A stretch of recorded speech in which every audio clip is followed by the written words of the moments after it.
Καλημέρα σας. Χαίρετε. Πόσο ευτυχισμένοι νιώθετε? Αυτή η ερώτηση, εάν είχε τεθεί πριν από 100 τόσες μέρες, θα είχε ένα διαφορετικό αποτέλεσμα, γιατί λογικά η συμμετοχή σας στα μαθήματα θαυμάτων πρέπει να έχει αυξήσει τα επίπεδα ευτυχίας σας. Σίγουρα το έχει κάνει αυτό. Ακόμα και αν δεν εφαρμόζετε τις ασκήσεις κατά τον τρόπο που προτείνουν, δηλαδή κάθε τόσο μέσα στην ημέρα, και μόνο που παρακολουθείτε αυτή εδώ τη συνάντηση, υπάρχουν στιγμές που νιώθετε ευγνωμοσύνη και το σημειώνετε και όλα, μας στέλνετε μήνυμα. Γιατί νιώθετε ευγνωμοσύνη? Επειδή αναβλύζει από μέσα σας η χαρά για αυτό που αληθινά θυμάστε ότι είστε. Και τελικά, Μαρία, αν θέλουμε να κάνουμε καλό στον κόσμο, αν θέλουμε να συνεισφέρουμε στην ειρήνη του κόσμου ή σε μια ευνομούμενη πολιτεία, ή αν θέλουμε να κάνουμε κάτι καλό για αυτούς που αγαπάμε, βελτιώνοντας τη σχέση μας με τον εαυτό μας, όλα αυτά γίνονται. Πόσο δίκιο έχεις. Να το υπογραμμίσουμε. Δηλαδή, συνεισφέρουμε στην άνοδο της ποιότητας ζωής του συνόλου, καθώς ο καθένας από εμάς επιλέγει, για παράδειγμα, αντί να επιτεθεί σε δεδομένη στιγμή, να θυμηθεί ότι ποτέ δεν είμαι ταραχμένη για το λόγο που νομίζω ή ότι η συγχώρεση είναι προτιμότερη από την επίθεση και να το έχει κατανοήσει βαθιά. Έτσι λοιπόν αυτή η ικανότητα να συγχωρούμε, η ικανότητα να χαιρόμαστε, είναι ιδιότητες φυσικές της ψυχής μας, είναι δώρο που έχουμε πάρει. Και αφού έχουμε πάρει δώρα, όταν παίρνουμε ένα δώρο, λέμε ένα ευχαριστώ. Η μέρα για αυτό το ευχαριστώ είναι σήμερα λοιπόν. Καλώς ήλθατε στο μάθημα 123. Ευχαριστώ τον πατέρα μου για τα δώρα του σε μένα. Σήμερα ας είμαστε ευγνώμονες. Έχουμε φτάσει σε πιο ήπιες διαδρομές και πιο ομαλούς δρόμους. Δεν υπάρχει σκέψη να γυρίσουμε πίσω εκεί που είμαστε, ούτε και αδιάλακτη αντίσταση στην αλήθεια. Αλήθεια είναι αυτό. Ναι, βέβαια. Έχουμε βάλει λίγο νερό στο κρασί του νου μας. Σαφώς. Λίγη εμφυταλάντευση απομένει, μερικές μικρές αντιρρήσεις και λίγη διστακτικότητα. Μπορείς όμως να είσαι πολύ ευγνώμων για την πρόοδό σου, η οποία είναι πολύ μεγαλύτερη από ό,τι συνειδητοποιείς. Κάτι μας λέει εδώ λοιπόν, έτσι. Ότι έχουμε προχωρήσει. Έχουμε προοδεύσει. Έχουμε κατανοήσει πράγματα. Δεν είμαστε όπως ήμασταν στην αρχή που οι έννοιες ήταν άγνωστες. Η σκέψη αυτή δεν σημαίνει τίποτα. Αυτό το χέρι δεν σημαίνει τίποτα. Τα πράγματα που βλέπω μέσα στο δωμάτιο δεν σημαίνουν τίποτα. Εγώ έχω δώσει όλο το νόημα σε αυτά. Όλα αυτά ήταν περίεργα. Δηλαδή πρώτη φορά τα σκεφτόμασταν Ναι. έτσι. Και ενώ το εγώ θα σπέβδει να μας πει, εντάξει, επειδή είπες μερικές φορές το φως, χαρά και η ειρήνη είναι μαζί μου, νομίζεις ότι άγιασες. Όμως εδώ μας λέει ο Ιησούς, ό,τι και αν σου λέει το εγώ, το ότι αφιέρωσες χρόνο να στρέψεις την προσοχή του νου σου σε αιώνιες αλήθειες, έχει κάνει αλλαγές μέσα σου που ακόμα δεν συνειδητοποιείς το εύρος και το βάθος τους. Το εμπιστευόμαστε αυτό που Είναι λέει. ακριβώς αυτό.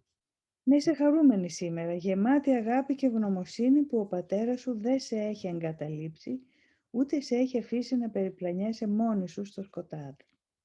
Να είσαι ευγνώμων που αυτός σε έχει σώσει από τον εαυτό που νόμισες ότι έπλασες για να πάρει τη θέση αυτού και της δημιουργίας του. Δώσ' το ευχαριστία σήμερα. Ναι, αν αυτό το κατανοήσουμε πολύ καλά, ότι αυτό που νομίζουμε ότι έχουμε πλάσει σαν εαυτό και σαν κόσμο δεν είναι αληθινό, θα πρέπει πραγματικά να δώσουμε ευχαριστίες, γνωρίζοντας ότι υπάρχει και λύση και ότι η λύση είναι ανέμακτη. Σε σχέση με αυτό που φτιάξαμε και προσπαθήσαμε και αγωνιστήκαμε να φτιάξουμε αυτόν τον εαυτό με τους ρόλους και αυτές τις προσωπικότητες, σίγουρα είναι μεγάλη χαρά ότι αυτό δεν ισχύει. Δεν χρειάζεται να προσπαθώ κι άλλο να γίνω κάτι που δεν είμαι. Μπορώ να ησυχάσω και να μάθω πώς να δέχομαι βεβαίως αυτό που είμαι. Ναι, γιατί να σκεφτούμε ότι η ευχαριστία είναι και ένας τρόπος, ή η ευγνωμοσύνη, να αξιολογήσω την ευτυχία μου. Γιατί ποια κριτήρια έχω να καταλάβω ότι είμαι ευτυχισμένη? Νομίζω ότι έχουμε δύο. Το ένα είναι η χαρά που νιώθω και το άλλο είναι η ευγνωμοσύνη που νιώθω. Γιατί Ειδικά η ευγνωμοσύνη σημαίνει ότι συνειδητά κατανοώ ότι είμαι χαρούμενη, ότι είμαι ευτυχισμένη και τότε είναι το μέτρο αξιολόγησης της ευτυχίας μου. Ναι, ακριβώς Και έτσι. πότε το καταλαβαίνουμε, θυμάσαι εκείνο το ρητό. Κατάλαβα την ευτυχία. Από το θόρυβο που έκανε φεύγοντας, Ιαπωνέζικο ρητό. Δώσε ευχαριστίες που αυτός δεν σε έχει εγκαταλείψει και που η αγάπη του θα μείνει για πάντα να λάμπει πάνω σου, για πάντα μετάβλητη. Δώσε ευχαριστίες επίσης που κι εσύ είσαι μετάβλητος, διότι ο Υιός που αυτός αγαπά είναι αμετάβλητος όπως ο εαυτός του. Να είσαι ευγνώμων που έχεις σωθεί. Να είσαι χαρούμενος που έχεις να εκπληρώσεις μια λειτουργία στη σωτηρία. Να είσαι ευγνώμων που η αξία σου υπερβαίνει κατά πολύ τα φτωχά σου δώρα και τις μικρόψυχες κρίσεις σου για αυτόν που ο Θεός εδραίωσε ως τον Υιόν του.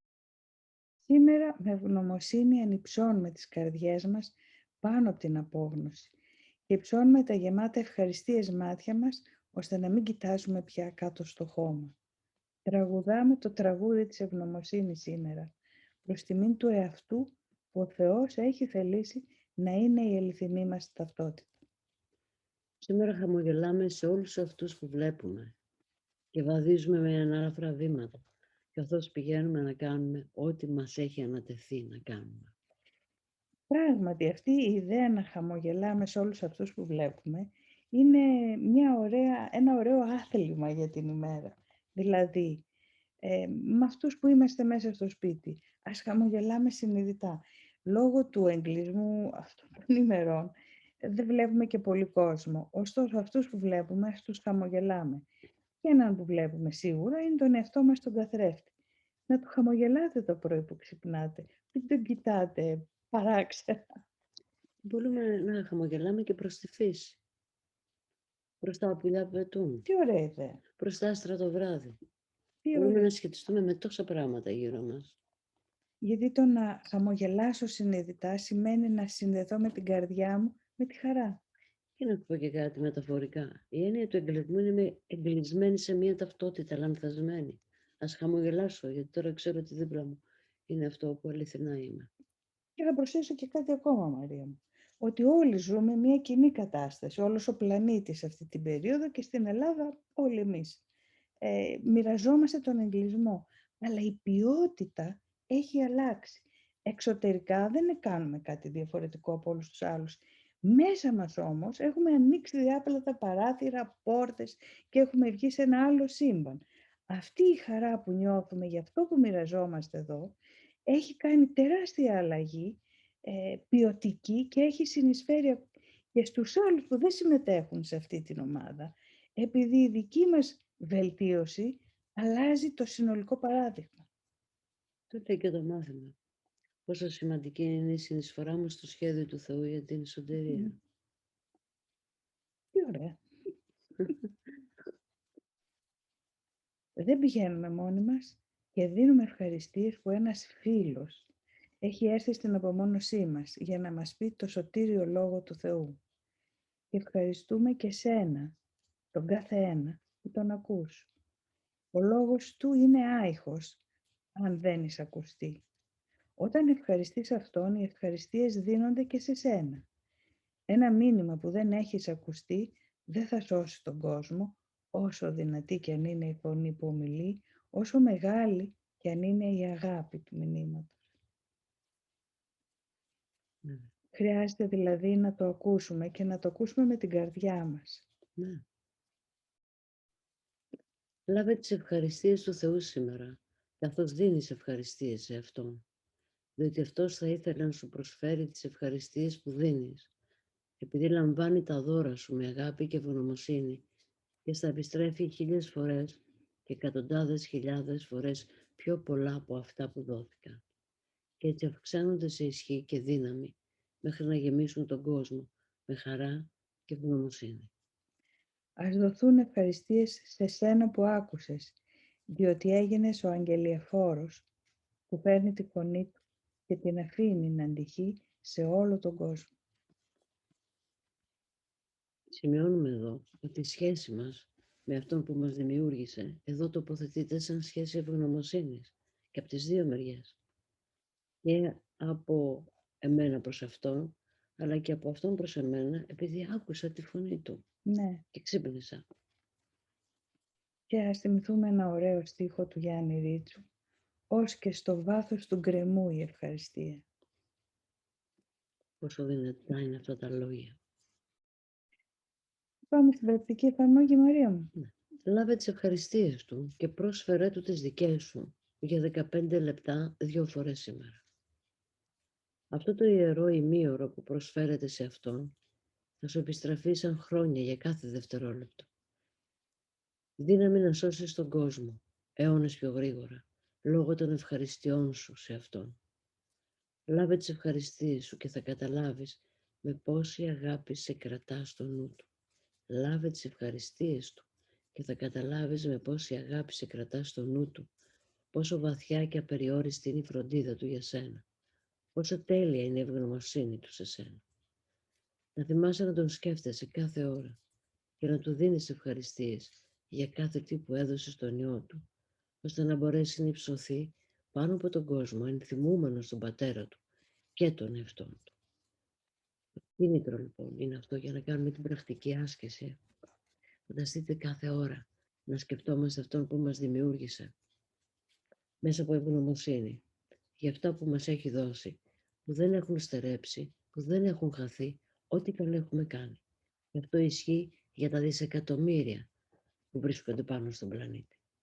Φανταστείτε κάποιοι άνθρωποι στον πλανήτη, όπως εμείς, μια μικρή ομάδα και άλλες ομάδες, να κάνουν αυτό κάθε ώρα. Τι νομίζετε ότι θα γίνει μέσα σε αυτούς που το κάνουν? Και ποια θα είναι η συνεισφορά τους για τους υπολείπους, που μπορεί να μην κάνουν καν αυτόν τον δρόμο ή μπορεί να τον κάνουν εν μέρη. Είναι ισχυρό κίνητρο είναι αυτό. Ναι. Και επειδή η Θεοφανή ρωτάει, μιλάμε πάντα για την ευτυχία και τη χαρά που δεν έχουν αντίθετο, σωστά? Σωστά, Θεοφανή. Και ας δούμε ένα παράδειγμα. Μπορεί να αγαπήσαμε κάποιους ανθρώπους και μετά να τσακωθήκαμε ή να έφυγαν από τη ζωή μας ή να πήραμε διαζύγιο, ανάλογα το είδος της σχέσης. Και νιώθαμε εκείνη την εποχή συρρικνωμένοι και λυπημένοι και ματαιωμένοι. Αλλά μετά κάτι άλλο βρέθηκε στη ζωή μας. Κάποιος άλλος λόγος για να ξανανιώσουμε χαρά, αγάπη, κάτι να αγαπήσουμε ξανά από την αρχή. Αυτή λοιπόν η ικανότητα να αγαπάμε, να χαιρόμαστε, δεν είναι κάτι που μας το φέρνει ο εξωτερικός κόσμος. Είναι κάτι που βρίσκεται μέσα μας. Αυτά είναι τα δώρα που μας λέει. Ευχαριστώ τον Πατέρα για τα δώρα του. Είναι αυτά που υπάρχουν μέσα μας και είναι αιώνια. Δεν αλλάζουν, δεν μικραίνουν, δεν σταματούν. Μπορεί εμείς να τα παρνιόμαστε σαν περιουσία που θέλουμε να την αποποιηθούμε, αλλά δεν τη χάνουμε ποτέ. Και ακόμα και αν θυμώσουμε μες την ημέρα ή λυπηθούμε ή οτιδήποτε, μην το πάρουμε στα σοβαρά, γιατί υπάρχει πάντα η άλλη επιλογή. Τώρα δηλαδή πλέον έχουμε και δεύτερη επιλογή. Αυτό είναι το ότι έχουμε προχωρήσει στο δρόμο πολύ. Και βεβαίως το λέμε, μην αρκείστε μόνο σε αυτή τη συνάντηση εδώ. Κάντε την άσκηση να τρέξετε στο βιβλίο ή στην ιστοσελίδα noosfera.gr. Βρείτε το μάθημα, κάντε το, διαβάστε το, μελετήστε το και αφήστε την καρδιά σας να το νιώσει.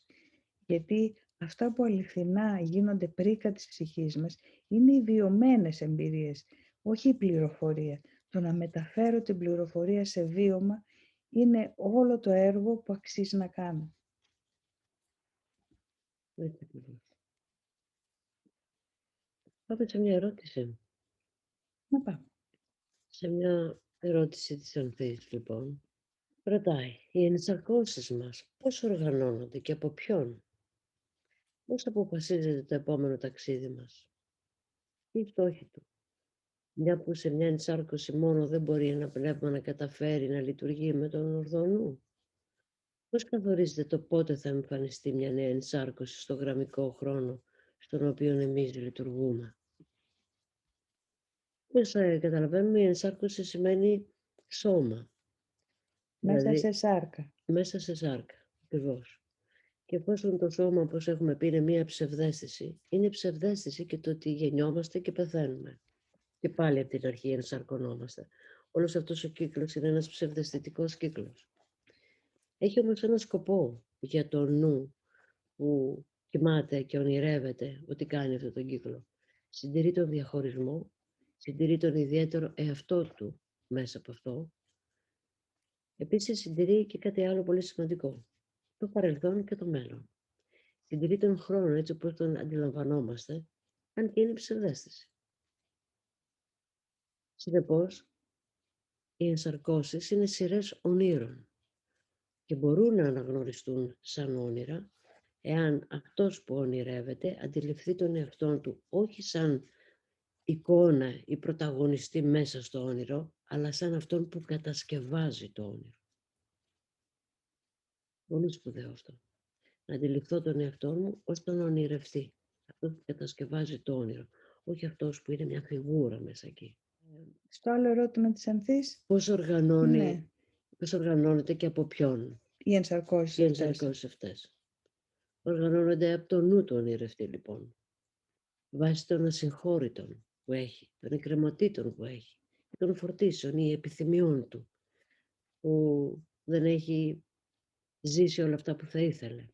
Έτσι λοιπόν παγιδεύεται μέσα σε αυτόν τον κύκλο και επιθυμιών που είναι φορτίσεις και ασυγχώρητων που είναι φορτίσεις επίσης. Και γι' αυτό η συγχώρεση μας λέει ότι είναι το κλειδί για την ευτυχία, το κλειδί για την απελευθέρωση. Για να ξεφύγουμε από τις φορτίσεις. Οι φορτίσεις που έχουμε, είτε από θυμό είτε από θλίψη, γράφουν μέσα μας, γράφουν μέσα στο νου. Σαν μια εκκρεμότητα που κάτι πρέπει να γίνει με αυτή.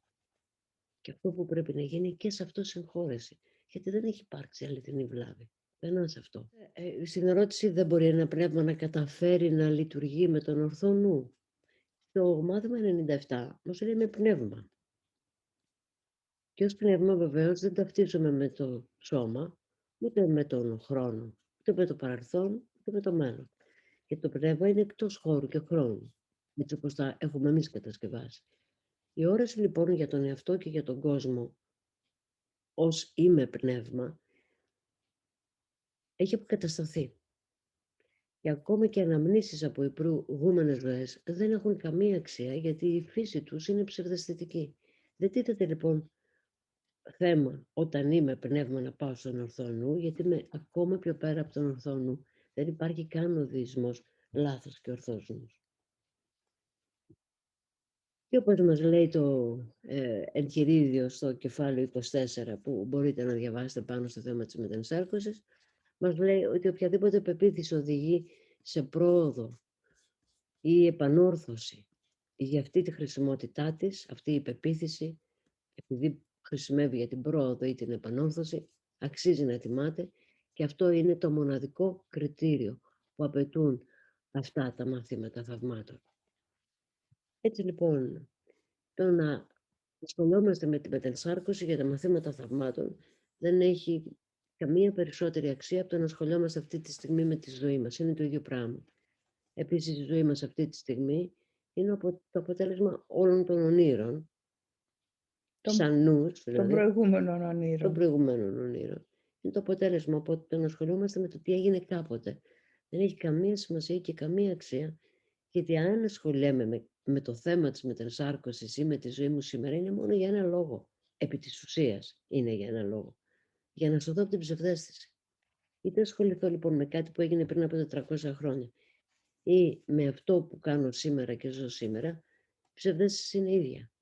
Και το ερώτημα είναι ίδιο. Θέλω να σωθώ τώρα. Γιατί η σωτηρία δεν είναι στο κάποτε, ούτε στο πριν, ούτε στο μετά. Είναι τώρα. Ο παράδεισος είναι τώρα, όπως μας λέει. Η σωτηρία είναι τώρα, αυτή τη στιγμή. Και αυτή η στιγμή ονομάζεται Άγια Στιγμή. Είναι η στιγμή της σωτηρίας.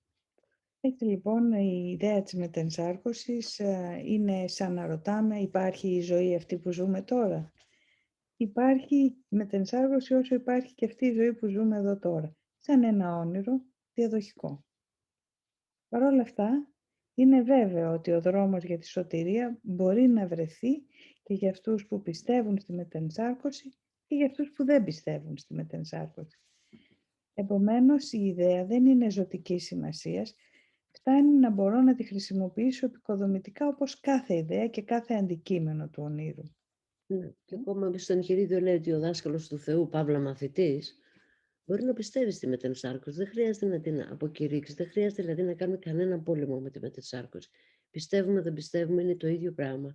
Γιατί η σωτηρία δεν ασχολείται με τη μετενσάρκωση. Ασχολείται με τον τρόπο που σκεφτόμαστε. Θυμηθείτε ότι τα μαθήματα θαυμάτων απευθύνονται στο νου. Απευθύνονται στο νου, όχι στο σώμα. Και μάλιστα απευθύνονται σε εκείνο το μέρος του νου που μπορεί να επιλέγει ανάμεσα στο εγώ και στο Άγιο Πνεύμα μέσα μας. Και το τελικό ζητούμενο, Μαρία μου, είναι να αφυπνιστώ από το σύνολο των ονείρων. Ναι, ακριβώς. Από το σύνολο της ταύτισης με το ότι είμαι το εγώ και το σώμα και να αφυπνιστώ από την ψευδαίσθηση ότι δεν είμαι το αθάνατο, δεν είμαι όπως με δημιούργησε ο Θεός. Από αυτά χρειάζεται να αφυπνιστούμε. Ναι. Ας αφήσουμε λοιπόν την ευγνωμοσύνη να είναι ο οδηγός μας σήμερα, κάθε στιγμή. Και να θυμόμαστε κάθε ώρα αυτό που μας δημιούργησε. Και ας αφήσουμε την ευγνωμοσύνη μας να φτάσει προς Αυτόν και να επιστραφεί, όπως μας λέει, 1000 φορές μεγαλύτερη σε ισχύ και με πάρα πολλά δώρα. Καλημέρα, καλή εξάσκηση στην ευγνωμοσύνη. Χαίρετε. Γεια σας.